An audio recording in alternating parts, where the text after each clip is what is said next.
Hi there, and welcome to today's panel. I'm going to get started here in just one moment with some opening remarks, and then we will open it up to our illustrious panel for our discussion today. Thank you so much for spending some time with us.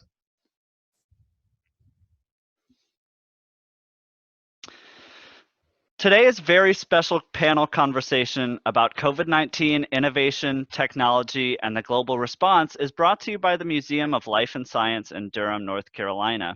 I'd also like to thank Duke Global Health Institute and Innovations in Healthcare for their continued support of programming like this.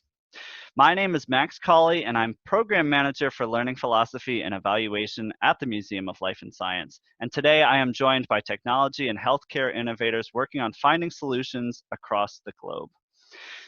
This conversation is again made possible by the Museum of Life and Science, as we believe that responsible and effective science communication and education to our communities is critical in this unusual time. Today's central question is, what is the global response to COVID-19 and what can I do to help? Our format will be as follows. Our panelists will first bring to bear their diverse experience and expertise from different disciplines in answering this central question through some opening remarks. After that, we'll have a dialogue about and answer questions gathered from our community, many of which were graciously offered by folks watching this now from home. After that, each panelist will make a brief closing remark before we wrap up for the day. Our panel today is Dr. Krishna Kumar, Founding Director of the Duke Global Health Innovation Center and Innovations in Healthcare, Kim Brearley, CFO of ThinkMD, Michelle Musilikare, Country Director of Health Builders and calling us today from Kigali, Rwanda, Sweeti Pathak, Associate Program Director of the Society for Nutrition, Education, and Health Action in Mumbai, India. Brad Cunningham, Chief Operating Officer of System One, calling in from South Africa. And Jonathan Jackson, CEO of Dimagi Incorporated. They will present shortly in that order. Before we get started, 2 quick notes.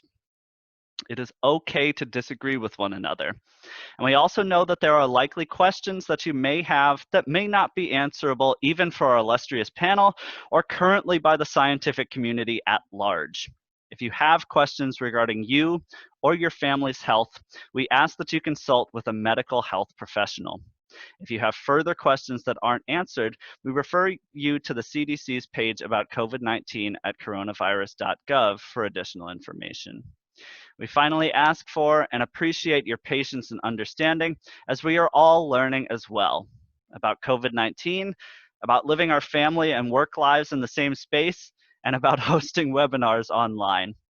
Without further ado, our first panelist is Dr. Krishna Kumar. Take it away. Great. Thank you, Max, and thank you for the opportunity to join you today. I think it's an important time in the world as we are trying to respond to this unprecedented global pandemic, to really think about what it means to be a global community, but also a critical time to think about innovation and the role of innovation in helping to shape that response around the world. I'm privileged to lead Innovations in Healthcare, which is a nonprofit that's hosted at Duke University and was co-founded by the World Economic Forum, McKinsey and Company, and Duke 9 years ago, really to find the best innovations that are improving health and healthcare around the world, and to help take them to scale so that we can make people's lives and health better all around the world, including here in the US. Over those 9 years, we've actually assembled a network of 99 companies that are working now in more than 90 countries around the world, offering everything from new digital solutions to healthcare workforce models to just new ways of delivering care. So this is, I think, as good a time as any and as critical a time as any to think about the ways in which all those organizations are responding to and creating solutions for what we're seeing around the world. So while we do have significant needs around the world, we should also recognize that there are bright spots and really smart people like the ones we're going to be hearing from today that we should be learning from, that new innovations, new approaches can really be adapted wherever we are locally in the world, whether it's Durham, North Carolina, or Delhi in India. And again, I'll end by just recognizing that we really do need to continue to be a global community.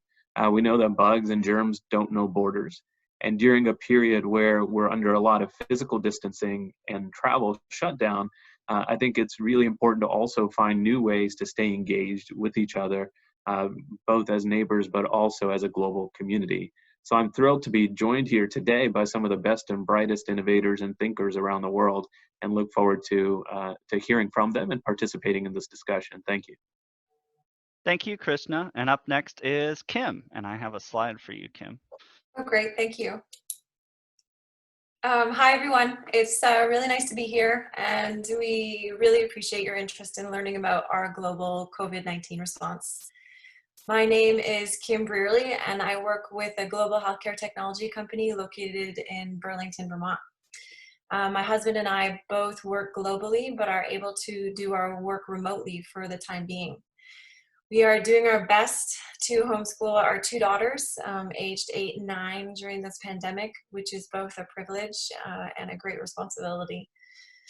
ThinkMD is a healthcare technology company. We work in 8 countries across Africa and Asia with leading international organizations such as Save the Children, the American Refugee Committee, and Vodacom South Africa. Our mission is to develop solutions that lead to improved health outcomes. Today, I'm here to talk about ThinkMD's efforts to combat the COVID-19 pandemic. We released a COVID-19 self-screening tool at the end of March, which is free to use and translated into 12 languages. To date, it has been used in 55 countries across the globe. The goal of the self-screening tool is to provide individuals with personal COVID-19 triage tool in order to decrease the burden on health workers and health systems and to increase healthcare capacity where it's needed most. It provides educational information based on the latest WHO guidelines and is customized to provide country-specific information on where and how to seek care. Most important is that use of the ThinkMD's COVID-19 tool acquires critical time-specific population health and epidemiology data for disease surveillance and monitoring analysis that can provide health ministries and international health agencies essential data for developing and monitoring response strategies to mitigate the spread of COVID-19 and to maximize appropriate testing and healthcare delivery to those who need it most. We have partnered with mobile operators in Africa and Asia to distribute our screening platform directly to their subscribers. We have also recently partnered with Living Goods and Medic Mobile in Kenya to research how we can further digitize their community health workforce by providing them with a digital COVID-19 screening tool and evidence-based maternal and child health assessment tools that can be used in a remote setting or can be forwarded via SMS or WhatsApp for patients to assess their own health in their own homes. This is especially important because beyond the immediate COVID-19 response, we're increasingly worried about the indirect effects of COVID-19 on maternal and child health. Antenatal facilities are seeing fewer women attend antenatal care across Africa and Asia, and some countries are reporting a decrease in the numbers of deliveries in healthcare facilities. Early evidence suggests that facilities are seeing an increased number of complications in delivery because ANC services are not functioning well.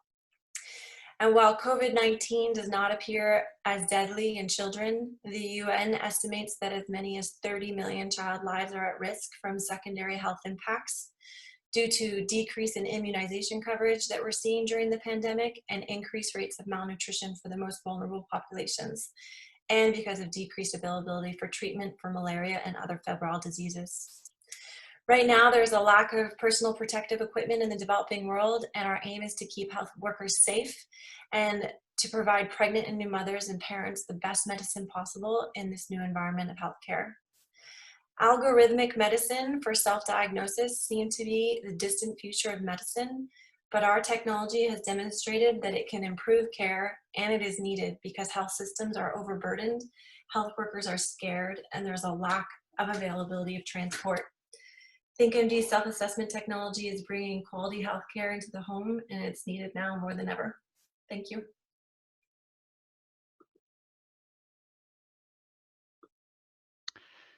Kim, thanks so much. Up next, I have Michelle. Michelle, you ready, my friend? And you are still muted, pal.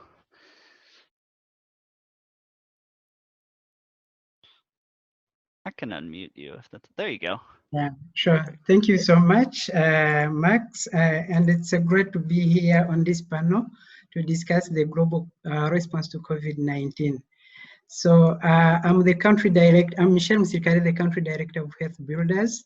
I'm based here in Rwanda. And we work in partnership with the government of Rwanda via the Ministry of Health.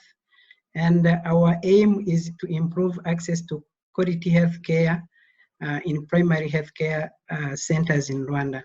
And we do this by strengthening management and clinical quality at those centers through side-by-side mentorship. And we also build health centers where they are needed most. And we introduce new life-saving technology in those centers. So our focus is at the primary healthcare centers where more than 90% of patient consultations visits occur. And with regard to our response to COVID-19 in Rwanda, actually we are currently supporting 52 health centers out of 499 in the whole country. And these centers are all of them based in the rural area and have a total catchment population of more than 1 million. So one of our intervention areas is ensure a safe environment for staff and patients. And in this area, we have specific interventions in infection prevention and control. So it's in this area that we are actually helping our health centers to be prepared to fight COVID-19. The primary goal is to maintain the safety of the healthcare workforce and the community members. And one of the main challenges they are having is the lack of personal protective equipment, as well as they also need some training to improve their knowledge on how to deal with suspected cases. And yeah, we are also supporting the community on prevention measures, including hand washing, wearing masks, and all of the protecting measures. So we have actually, our interventions have three main goals. One is, as I mentioned, is to protect healthcare providers. So them being the frontline healthcare providers, the first contact of suspected cases, they need to be safe. And we are actually working with the Ministry of Health to advocate for them to have personal protective equipment. We have also installed hand washing stations in those health centers, but also we are actually advocating, we are fundraising to have also traditional hand washing stations for community health workers. Because actually a patient go to see the community health worker first. Before a patient goes to the facility, he has to consult the community health worker first. So the personal protective equipment we are trying to procure are masks, gloves, gowns, and coveralls. And we have already found some partners who are willing to support. Our next goal is to interrupt the virus spread among the community. For the moment, currently we have only 153 cases in Rwanda, but it is expected to spread over into the rural area because it has been increasing since the first case was found on 14th of March. So in this area, we are trying to educate and raise community awareness on COVID-19 signs, symptoms, and transmission routes. And we are also teaching them on personal protective measures, such as physical distancing, hand hygiene, hand washing, proper hand washing using with soap, or using hand sanitizers, and also coughing, sneezing into elbows. We actually aim to use radios. We are using community radios to deliver this information to the population. Our third goal is to maintain existing healthcare services. Usually during the crisis like this COVID-19, essential other health services often decline, which can ultimately kill more people than the pandemic itself. The COVID-19 risk to disrupt community health workers to actually put more efforts on this disease and then leave aside the other diseases like malaria. WHO has already warned that the number of deaths caused by malaria in sub-Saharan Africa could double as efforts to tackle the disease face disruptions by the coronavirus pandemic. So we then put more efforts on making sure that the other diseases are also considered, continue to be considered. So frontline healthcare providers, they face considerable vulnerability and stress, and thus they need more support. And this is what we are doing actually in partnership with the Ministry of Health so that they don't feel stressed. But for the moment, we don't have really much cases that can stress the healthcare providers, but it is expected that we might reach there. Yeah, this is what we are doing at Health Builders. Yeah, thank you. Michelle, thanks so much. Up next, Sweetie, you ready? Yeah, I'm here. As I said, I work in an NGO. The name of the NGO is SNEHA, Society for Nutrition Education and Health Action. So primarily, our main focus is the health of women and children. And we work in partnership with communities, the most vulnerable urban slum communities, as well as in partnership with health facilities, the public health facilities. So basically, what the two-pronged strategies are that we work with communities so that their health-seeking behaviors are improved and they are in a better position to demand quality services from the system. And simultaneously and parallelly, we work with public health systems to build their capacity so that they are in a position to provide quality services to these women and children from the slum communities. So that is the basic strategies, and then we work on various themes related to women and children mainly. But I will right now mainly focus my sharing on in the COVID-19 situation, what are we doing at the moment since last from 16th March, we have been working remotely. And I must share with all of you that it is unbelievable for us also that being remotely available, then also we have got so much of like we have reached at a deeper level in the community as well as while working with public health system. For example, like we have 4 or 5 focused areas which we are working right now at the moment to sort out the crisis. As you know, urban slums are one of the highly densely populated. For example, some of you might have heard about Dharavi, which is world's one of the most densely populated slum and Asia's largest slum. There are like 5 to 10 people live in 100 square feet room. And that is the density right now in like we witness in our urban slum communities. In Dharavi, for example, there are 12 containment areas right now, and we have been working with government in coordination with public health officials and police officials so that we should be at least able to provide basic food, nutrition to each one of them, because that is the most important thing right now for these people. It's complete severe lockdown. We cannot go inside the community. The community people cannot come outside. So that's why, some of you must be knowing if about SNEHA that we have got 8,000 volunteers in different intervention areas with whom we have been working since last 5 to 10 years. So they are in a way highly trained to tackle situation. Definitely they are not trained to tackle the pandemic situation like this, but otherwise they are very trained in detection of the problems, the health crisis, managing the problems, the conflicts, if there is a civil unrest in community because of lack of food. So these volunteers are kind of, you can say, community leaders who live there, who know the pulse of the community, and that's how they are able to resolve most of the things.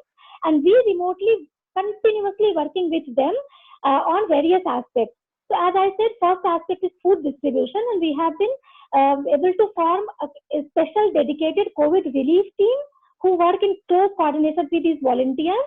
We don't enter inside the community, but based on these volunteers follow proper protocol, safety protocol, and they then are able to make sure that food, nobody is having no food in their plate, and they are able to get even the basic health services as well. So that is one area. And where we don't have enough donation to get food, we are collaborating with different agencies, because these community leaders are informing us, and we are kind of 10 hours a day in touch with them, and we are understanding their situations, and then we are collaborating with various other agencies, maybe other civil societies who are involved in food distribution. And that's how in some of the areas where we have got enough donation, we are providing food ourselves. But otherwise, because in other places also, we are making sure that nobody is dying of hunger, because that is one of the important findings that we all immediately came to know within 2-3 days, because most of them are non-formal workers, daily wage earners. They don't have enough ration stocks in their house that they will not come on the road. So definitely there might be bigger situation than the coronavirus attacking them. And we are kind of so far, by the grace of God, continuously managing to control the situation, and hence so far there is no problem in any of the intervention areas where we are working. Another most important thing what we are doing is providing correct, valid, and credible information. Because immediately after working with these community leaders, in 2-3 days we realized that people have got anxiety and panic because of misinformation. And then soon we had a structured process and proper protocol for providing the information. So on a kind of you can say our community communication manager worked extra hours, and then she converted all the English translation of WHO or Ministry of Health and Government of India's messages in local languages, and we immediately started sharing with them, continuously being in touch directly with beneficiaries as well as with community leaders, so that they can spread the word. As I said, it's a low resource setting, all the intervention areas. So most of the people, roughly 60% people don't have Android phones. So then we connected each one of them on audio conferencing system, where 50 people can join comfortably and listen to our talk. And then we didn't record the talk, rather we were live available, so that if they have any queries, then they can sort it out and ask the questions. So slowly we realized that it took 5, 6, 7 days, and slowly people started panicking less, because they started getting correct information. When, for example, community people know that there are 90 to 95% chance of survival. It is extremely strange disease. It's serious, but not that fatality is so high. So when we can give this kind of information to our community people, some of the things we may take for granted that people know, but our experiences no, people don't know. So we have to tell them continuously. So that is correct information that really worked, and we were able to do that. Another third important thing is training of the frontline workers, the government frontline workers, as well as these community people, because we call them community action group people. So continuously training them, again, wherever possible, through Zoom calling, through Google Meet. Wherever it was not possible, again we used various methods. And like some of the small stories you can see, for example, some of the frontline workers we were giving training, and they didn't have the recharge to continue talking on their mobile. Only it was only audio call, and they ran out of money in their mobile, and they went to their neighbors, and then maintaining social distancing and other following protocols, they listened to all our training, so because they understood the importance. So some of the these are small stories, but raise of hope for us that things really can work if you really have a will and just to do that. Then another thing, as I explained, that we are continuously working with public health system. So we are managed to raise donations for providing masks, sanitizer, and PPE to these healthcare providers. And we really, I'm happy to share that, okay, somehow we are getting the donation. People come to know about it, that Sneha is working, and they come forward to help with money. And we have been extremely difficult in the situation like lockdown. Even to get the delivery done, you have to make at least minimum 20 calls. Minimum. But then also it is somehow we are managing to do these things.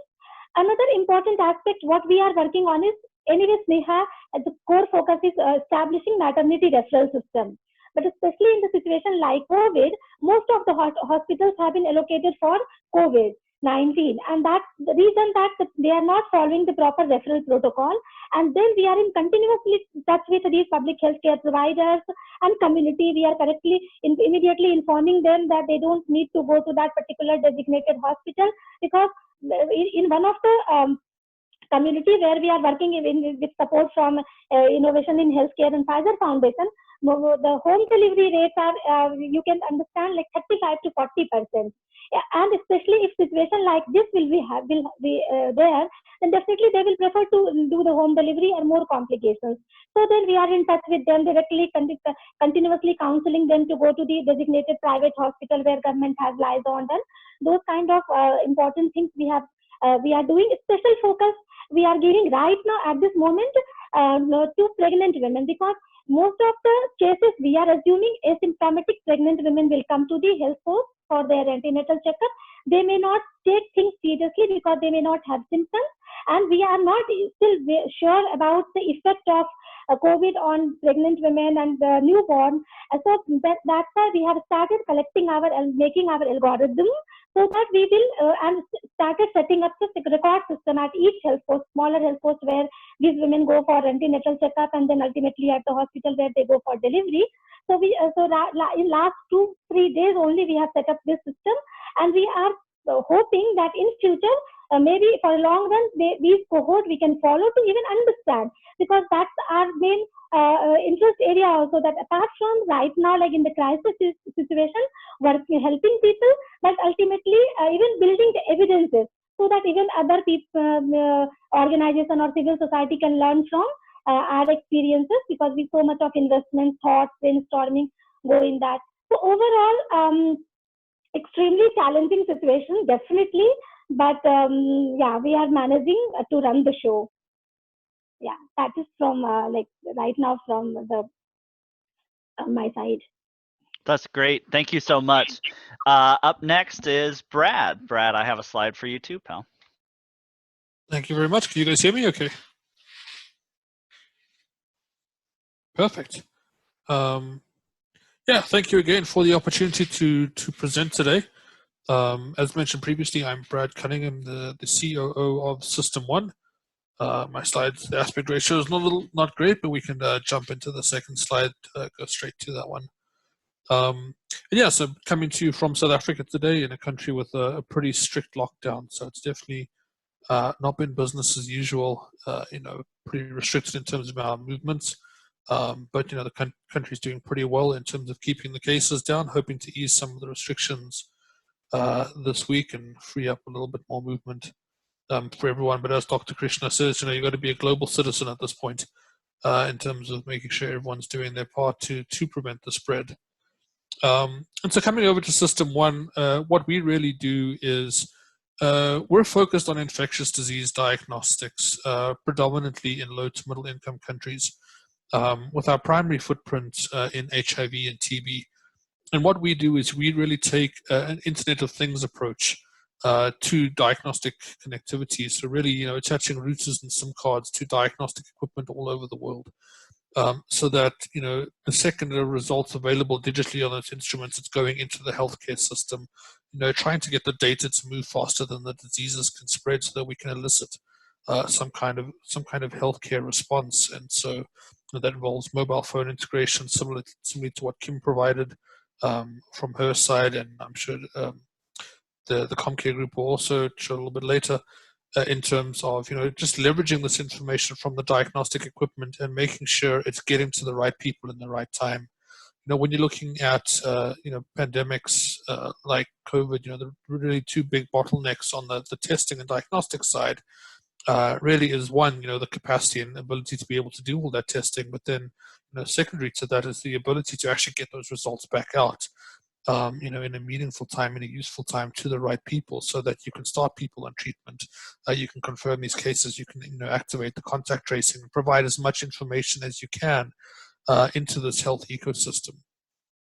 And so we really use our system as part of that. We currently are deployed in just over 40 countries around the world, connected to just over 3,000 diagnostic results, primarily focused on TB and on HIV diagnostics. But if we jump over to the next slide, one of the things that we are able to see, and I guess that slide hasn't come out particularly well, I'll break it down for you. So basically, the first column is looking at the two diseases between, the COVID-19 and tuberculosis. The middle column is new cases this year to date, and the last column is number of deaths recorded to date. And this really isn't intended to downplay the impact that the coronavirus and COVID-19 is having on the world, but also maybe to impact the prevalence of these other pandemics, which aren't receiving the same level of global attention. In terms of tuberculosis right now, there have been more recorded deaths of tuberculosis this year than coronavirus. And one of the things that we're doing at the moment is, especially the low to middle income countries, they're in a position where they can leverage the existing systems used to diagnose tuberculosis to test for coronavirus. And so we're seeing that in most of these countries, they're repurposing a lot of their TB diagnostics to assist on the coronavirus side. And the one thing that we're looking to see if we can do as a company and we can do as an organization and in global health is also kind of try and leverage the response this unprecedented response that we've seen to the coronavirus in terms of real global unity and everybody banding together to make sure that the world is fighting this coronavirus, and the WHO solidarity studies and everything that's being done to prevent the spread of this disease. To that, once the coronavirus is a distant memory, make sure that we don't lose that momentum in combating the ongoing pandemics, for HIV and for TB. So really being able to make sure that we leverage everything that we're investing now in for the detection of coronavirus and pandemic response, that can still be utilized, in the near future post COVID, so that the world can continue to benefit and the world can continue to fight the existing pandemics that we have. So we're leveraging a lot of infrastructure that's been deployed globally, and we're getting a lot more new ones presented in with the stimulus packages and the global response to coronavirus. And so we really want to be able to say, let's make sure that we implement those in a responsible way, in a way that is reusable to continue to help the world once this pandemic has been dealt with, and we kind of move on to the next one. The last slide that I've got to present there really is just looking at how the system plays out. So the system that we provide is not just specific to HIV and TB. It's a multi-disease, multi-device platform, which really allows you to integrate all diagnostics from all labs for specific disease streams into a centralized server, and then really distribute that out vertically to the different, engaging the patient in the healthcare, making sure that they know that their results are available, where they can go to collect it, engaging the clinicians, and making sure we're getting these results back out to the patients in time. We really do believe that, stronger, faster, more accurate health data leads to better patient responses. And that's really what we're all about at System 1. Brad, thanks so much. Last up, we have Jonathan. Thank you, Max. And it's great to hear from all the other speakers and the amazing work that everyone is doing. To give a quick background on what Dimagi has been doing as part of COVID response activities, we have been a social enterprise in the digital health space for the last 18 years. And so previous outbreak response experience in Ebola in 2014 and 2015, and again in DRC in 2018. So back in January and February, we were growing very concerned about the likelihood that this was going to have borders. And at that time, we started creating template applications on our platform called Comcare, which is a widely used platform that is fully open source and allows you to create offline applications. So it's very popular in emerging markets where network connectivity may not be in rural areas. And even here where we're headquartered and where I live in the US, there are plenty of areas of the country that don't have full internet connectivity. So we focus on enabling last mile frontline workers to have a powerful, sophisticated application in the hands of their workers, and then be able to support different healthcare workforces with case management, decision support, triage, referral tracking, and a whole host of other activities. And Sweetie at Sneha is actually one of our users at her organization, and looking at other use cases like bidirectional messaging to reach out to populations over either SMS or WhatsApp is another popular use of our platform. Specifically on COVID-19, one of the most significant activities that you need to ramp up quickly, that there's been a lot of discussions in the international community and at the national level, is contact tracing. So this is a relatively difficult process to ramp up quickly. It is fairly data intensive. You need to register positive cases, then talk to the positive cases about who they've come in contact with, then go reach out to all of those contacts. I'll ask them to self-quarantine, explain why you're asking them to self-quarantine, and then trace them for 14 days to make sure they don't start showing signs and symptoms of the disease. This is something that a ton of effort went into in Ebola in West Africa, and it's something that's going into COVID right now as well, and is fairly critical for getting a flattened curve, and also during the post-peak phase when you have a very vigilant and active surveillance need to continue on an ongoing basis.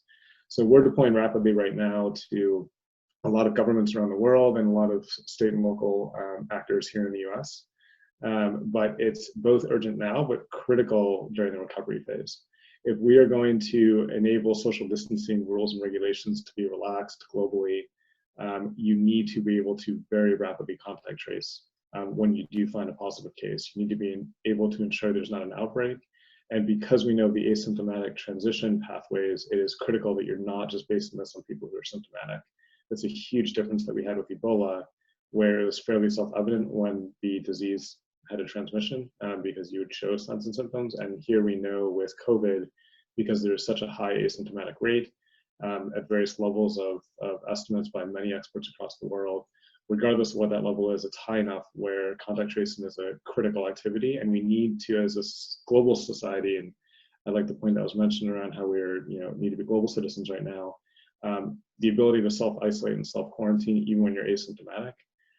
Coming out of 2 to 3 months of all of us being pretty tired of not being able to see each other and socialize and go to work and go to dinner, this is going to be a pretty big ask of people to go back into self-quarantine or self-isolation for 2 weeks when you're asymptomatic. So this is something that we need as a global community, I think, to have public awareness around, to really have the WHO and other global organizations coming out strong, and making sure that as societies we're supporting each other through this. I know I would be very, very not excited to get a call from my local health department asking me to stay inside for 14 days if everybody else is getting to go have fun. But it's critical. This is going to be such an important phase of controlling the outbreak and the spread of COVID once we, reopen some of the social distancing measures that are currently in place. And that's a big area that Dimagi is trying to technology enable with our platform. And so we're helping public health agencies, healthcare providers, international organizations have kind of a data infrastructure and backbone that can allow their staff who's doing case investigation and contact tracing to support those processes, and then have that data feed into other systems for reporting and analytics. Think MDSM system, for example, could partner and plug in the consumer side of this world with the public health agency side of this world. So it's not the whole answer. We need testing, we need rapid diagnostic tests, but it's a critical aspect. If we don't have that kind of core foundational contact tracing piece, we're leaving a huge need that our epidemiologists and public health agencies have to have as part of our global response. And so that's an area we focused. In addition, though, because CommCare is a very flexible mobile application platform, we have a lot of other use cases once we've kind of solved the contact tracing piece around port of entry screening, bidirectional messaging for information dissemination to either frontline providers or to citizens in general, facility readiness assessments to track supply chains of PPE and commodity-specific items that need to get to facilities, as well as facility readiness. If you're in a clinic in the middle of Kenya or Rwanda or Uganda, what is your state of readiness? You might not have seen a case yet. Are you ready to see a case? Do you know what you're going to do for your providers and your patients when that case comes? And so also just making sure that for the areas that have not yet really had any cases or explosions of clusters, helping them prepare and get ready all across the globe. So those are some of the activities that we're really focused on, but it's a team effort. It's a huge need for multiple partners with different backgrounds to come together to really support the response activities. Jonathan, thanks so much. And thanks to all of our panelists. I think all of y'all have actually done a really excellent job of speaking to many of the concerns that we have been hearing about from folks that submitted questions before. I think that one of the real privileges and strengths of this particular panel is that all of y'all are looking at this as global citizens through a lens of not only the local communities and populations that you serve, but also looking at this through a lens of how this affects us as a global population as well. I want to try to shift now to get to three sort of basic themes of questions that we got. One being that certainly all of us globally are dealing with the same or a very similar crisis, being the COVID-19 pandemic, but education and news literacy, as many of y'all pointed out, are really, really key in the global response to this. And one piece of that we think might be missing is lenses on other communities that are not your own. So especially not being able to hear stories about how this is uniquely challenging to populations or communities that you do not live in. I think that a lot of y'all did a great job of speaking to some of these concerns, but I wonder if anybody wants to add something about some of the unique challenges that this pandemic is presenting to the populations that you are trying to serve, and then how you are uniquely rising to those challenges.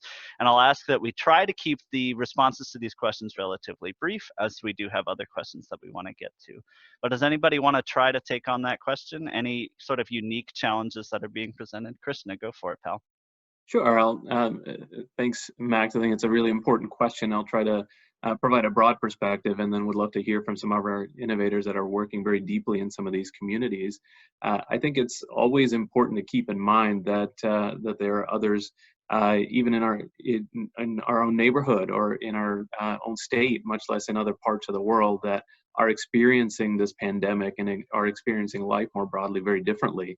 And so we have been really concerned here in North Carolina to make sure that we are building up our capacity in terms of our hospitals, our clinics, our intensive care beds, our ventilators, and all of our equipment. And I think so those concerns certainly hold all over the world. But just imagine if one of our most advanced places like New York City reaches capacity with as much high tech and workforce as we have. We heard from Sweetie what the conditions are actually like in some of these urban poor regions in places like India or Kenya or Nigeria. It's going to be absolutely devastating with a lack of resources to be able to prepare for or respond. So thinking about how the same types of challenges play out for different communities and how they experience life, I think is really important when we start to think about solutions. The flip side of that is often we have a not invented here syndrome where we think too often, oh, what works in a place that's not like us may not necessarily work here. And I think what we're seeing and what many of the innovators we have with us are showing are that the solutions that were learned through prior epidemics, whether those happened in places like Southeast Asia or in East and West Africa, are those that are much more fit for purpose for the public health solutions that we need, and some of the digital health and the community health worker-based solutions than we might traditionally turn to in places like the US or parts of Western Europe. So to me, it's very much this idea of reciprocal learning that we have to benefit from to respond to this effectively. Thanks, Krishna. Anybody else? I know that a lot of y'all touched on this in your remarks also, and certainly I learned a whole lot about the work that y'all are doing. Kim, go for it, pal. Yeah, I'll share a story. Last week we work with 9 clinics in Somalia, and it's a very difficult country to operate in. And they have an increasing number of COVID cases and an inability to deal with it across the country. So the way we were sort of able to support them is to be able to translate our platform into Somali and then sort of digitally transfer the URL to them so that they could immediately start screening people within the communities. And it's not a perfect solution, but it does at least allow those communities to monitor the symptoms coming from in and around their clinics. So it was sort of a unique solution to a very difficult situation. That's great, Kim. Anybody else want to jump in? Michelle, go for it, pal. Yeah, sure. Thank you so much, Max. Actually, yeah, you mentioned something about education. We are having challenge here in Rwanda. This is a new case. So healthcare providers were not prepared. So just at the beginning, the Ministry of Health did a brief training of some healthcare providers, but most of them did not receive this training. So currently, the government, with the way it's handling the pandemic, they have actually equipped treatment centers, national treatment centers, but also some hospitals are also well prepared and equipped, somehow equipped to receive suspected cases. But primary healthcare centers really there, they really lack equipment. They lack personal protective equipment.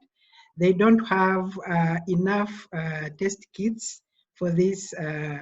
So then they rely on, actually they transfer all the suspected cases to the central treatment centers. The screening is being done, actually I would say, at the national level. So we are relying on this, but what will happen if, because the pandemic is going upward, the suspected cases are increasing on daily basis. So when it comes worse, we are actually thinking that primary healthcare centers will be overwhelmed. And as I mentioned, they are actually receiving more than 90% of patients. You see that this is the first step of people to seek consultation. So we think that the government has actually put this measure of treatment at central level, but when the situation will actually come worse, we are actually projecting that we'll have really a problem. Yeah. Michelle, thanks so much. I think I'll move to Brad, unless you want to make a really brief one. I can move to a second question. Okay. The second one is first of all, just a big thank you for not only sharing all of the really important work that y'all are doing and that you were doing even before the outbreak here. There's a real wonderful sort of deference and respect for the type of expertise that all of y'all are representing and the organizations that y'all are doing that are on the front lines of healthcare and of science here. And a lot of what folks are wondering now is getting that perspective from y'all and organizations like the ones that y'all work in regarding questions surrounding like what is giving you hope and what is giving you pause. So what are things that you have seen or that you are working on that make you hopeful about the future of the pandemic, and then what are things that are worrisome to you? And I think that folks would really love to hear, again, from the wealth of experience that y'all represent here on this panel. Does anybody want to try and jump on that question first? Yeah, I can try. Great. Is that okay? Yeah. So hope, actually, basically, we keep thinking about it at organization level also. When every day we have a morning call, 9 o'clock, we first of all think of all the positive things that we are trying and we are doing right now. Anyway, just to share with you that Sneha, as an organization, we believe our beliefs are based on the appreciative inquiry. So what is like possible? What is good? What are the strengths? Let us focus on that.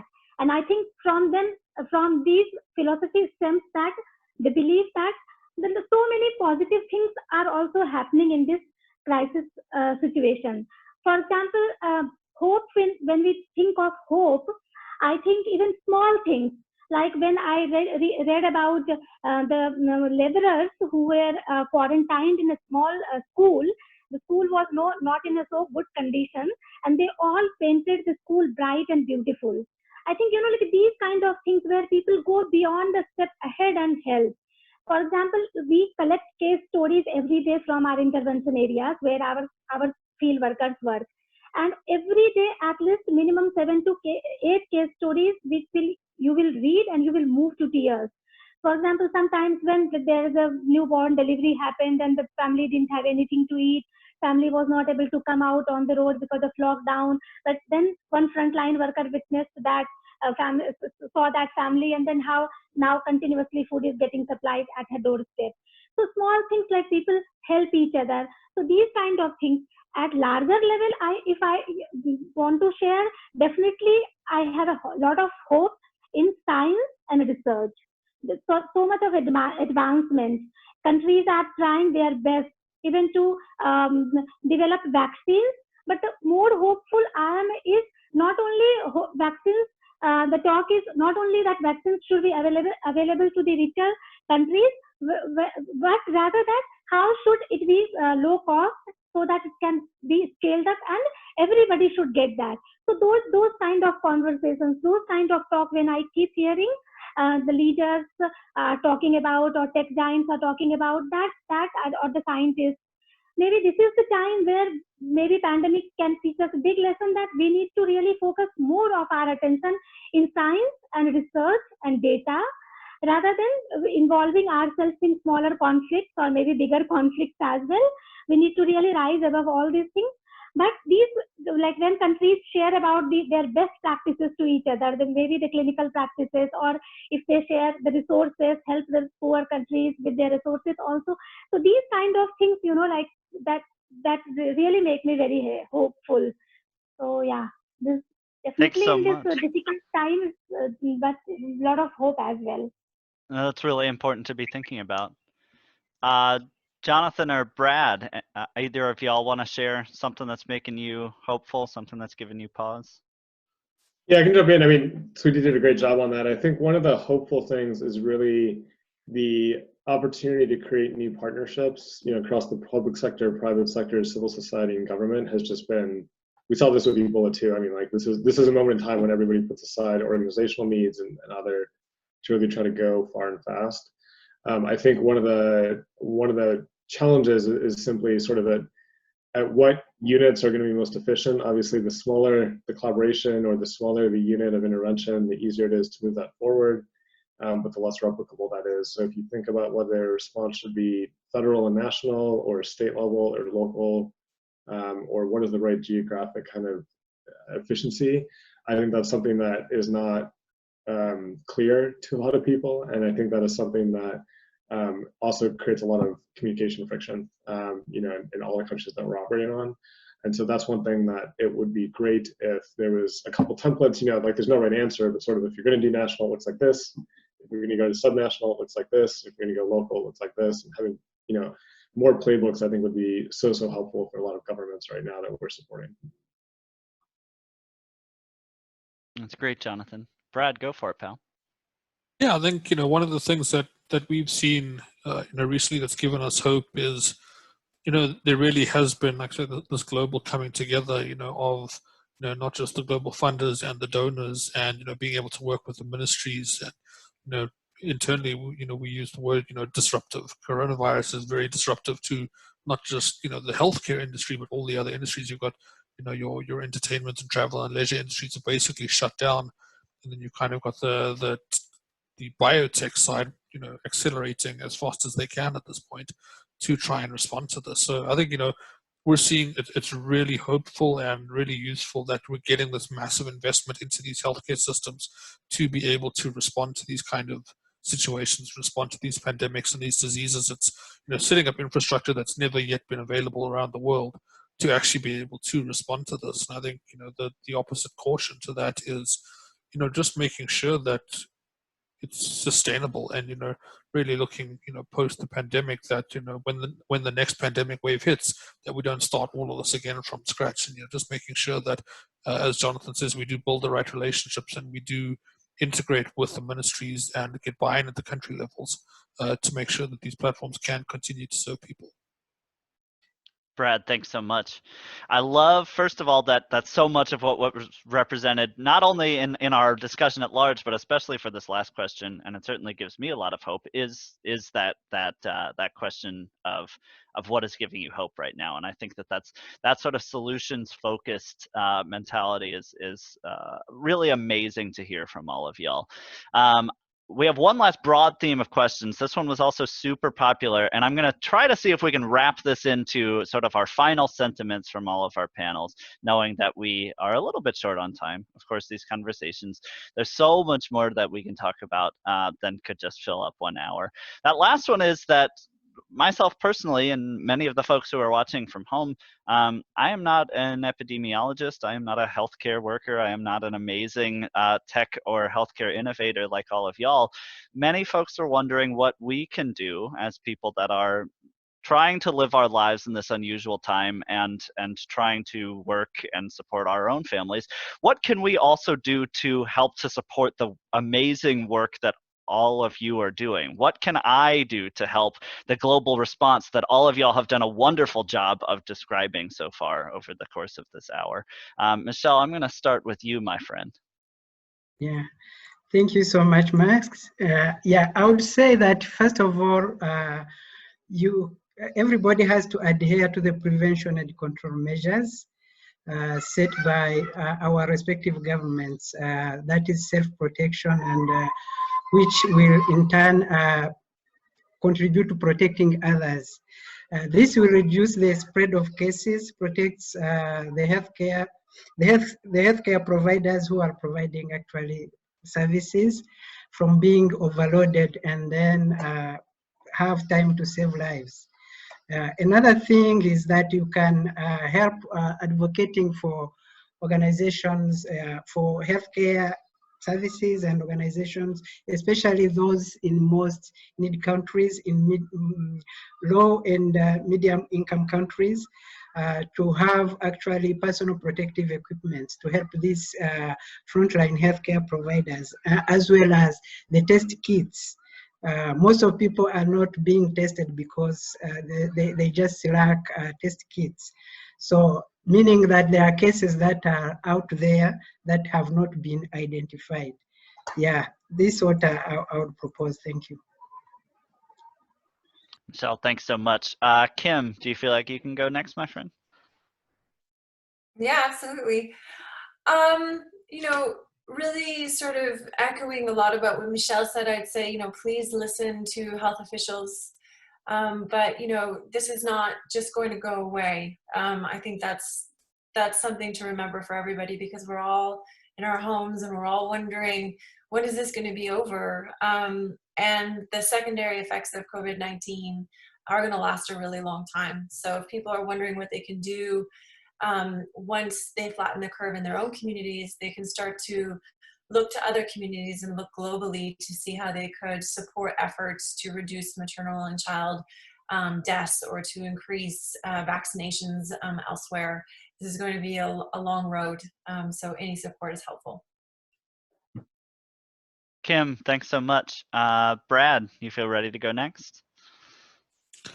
Yeah, I think, Michelle and Kim have both summed it up. I think, I've got the abbreviated version of stay home, really try and flattening the curve, preventing the spread of this disease really is the only way for all of us at the moment. And I think, that's really good to see that, the world has kind of taken to this. And, I think, just making sure that we're doing what we can responsibly, not just to protect ourselves, but to protect those around us. Thanks, Brad. Sweetie. Yeah, I can just share that you can help maybe mentoring kids, maybe teaching some domestic helper children. Maybe you can help with talking to elderly people because they feel like talking over phone, and you can just listen to what they have to say. You may not need to be a trained psychosocial specialist in that, but sometimes listening also helps. So, so smaller things we can do, and we can try to reach to people, as many people as possible. We be more kinder, more generous, because we all know that I think in the first of humankind history, that world had stopped. First time it had ceased, and we have taken a pause. So why not use this opportunity also to reflect and analyze the situation and think that what is really more important for us. So yeah, that is what I can just share my thoughts regarding it. Thanks so much. Jonathan. Yeah, I think, now's just the moment in the global community that we need to come together and stay safe and healthy. And so I think it's just a matter of, making sure we're listening to the international organizations and the scientific community and what the best practices are. And then to Sweetie's point, just being a good community member to your loved ones and family and friends and even people you don't know. Jonathan, thanks so much. Last word goes to Krishna. Go for it, pal. Great. Now, I'm certainly inspired by hearing from all of the innovators and the great work that you're all doing around the world, and fully agree with all of those perspectives. And I would just add, we really should make sure that everything we do is guided by science and evidence in the way that we move forward.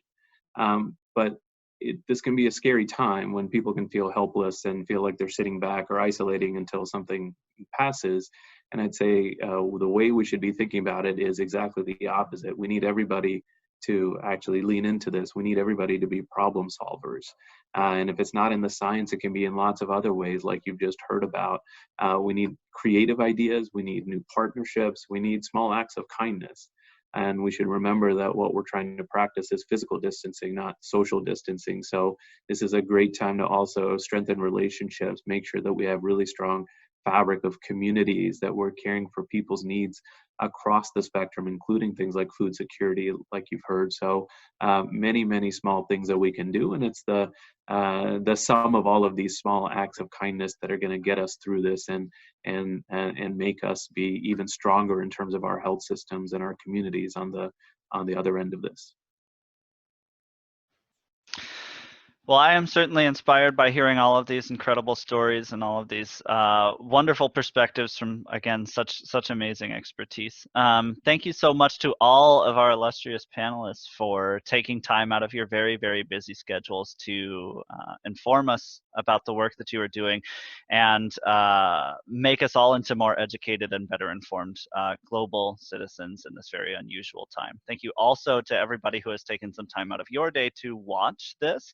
We think that that's also extremely meaningful and speaks to your taking some responsibility as a global citizen as well. That does conclude this panel. Thank you again so much for watching, everybody, and stay safe and have a great day. Thanks, everyone. Thanks.